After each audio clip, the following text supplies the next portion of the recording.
వైష్ణవి గారు సేమ్ మీరు కూడా డేర్ చేయాలి. మీ సినిమా టైటిల్ కదా, ఈ టైటిల్ మీరు సినిమా ఇండస్ట్రీలోని హీరోలు ఎంతమందికి చెప్పుంటారో ఒకరికి ఫోన్ చేసి ఇప్పుడు చెప్పగలరా ఈ టైటిల్? మీకు నచ్చిన హీరో ఎంతమందికి ఏం చెప్పలేము మనం. సరే, మీకు నచ్చిన హీరోకి ఒకరికి ఇప్పుడు ఫోన్ చేసి చెప్పగలరా ఈ టైటిల్?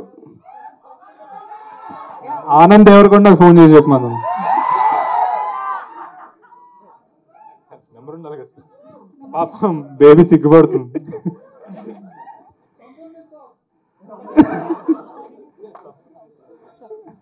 టైటిల్ ఫోన్ చేసి ఏం చెప్పాలి? మీ సినిమా గురించి, మీ సినిమా టైటిల్ చెప్పు. టైటిల్ చెప్పి పెట్టేయాలి. Love me if you dare అని పెట్టేయాలి, అంతేనా?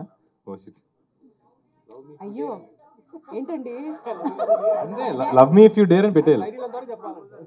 టైటిల్ ఒకటి చెప్పి పెట్టేయాలి మ్యామ్. అంటే ఆన్సర్ రాకుండా ఫాస్ట్ పెట్టేయచ్చా? అలా అవ్వదా? నువ్వు వెయిట్, ఆన్సర్ వినండి. Okay.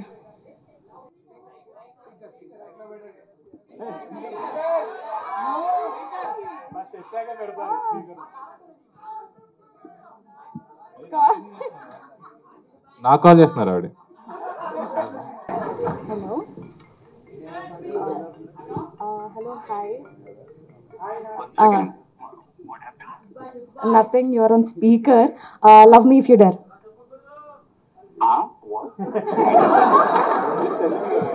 Okay, just say repeat, love me if you dare. నేను చెప్పాలనా? రిపీట్ చేయండి. దేవి మొత్తం చూసినా కదా, దేవి అయిపోయినాక కూడా అవన్నీ చెప్తే బాగోలేము. అరే అట్లీస్ట్ రిపీట్. నో ఇజ్జత్ తీస్తున్నారు. Okay, C V R in front of media and all, everybody are listening. You should just say love me if you dare. మా టీం అందరితో చెప్పిస్తాయి సార్, అందరం చెప్తాం. సరే, love me if you dare. Okay, thank you so much. First stage మీద ఉన్నా అని చెప్పాలి, లేకపోతే ఇవన్నీ తర్వాత మాట్లాడుకోవాలి. ఆల్ ది బెస్ట్ అండి. Thank you sir.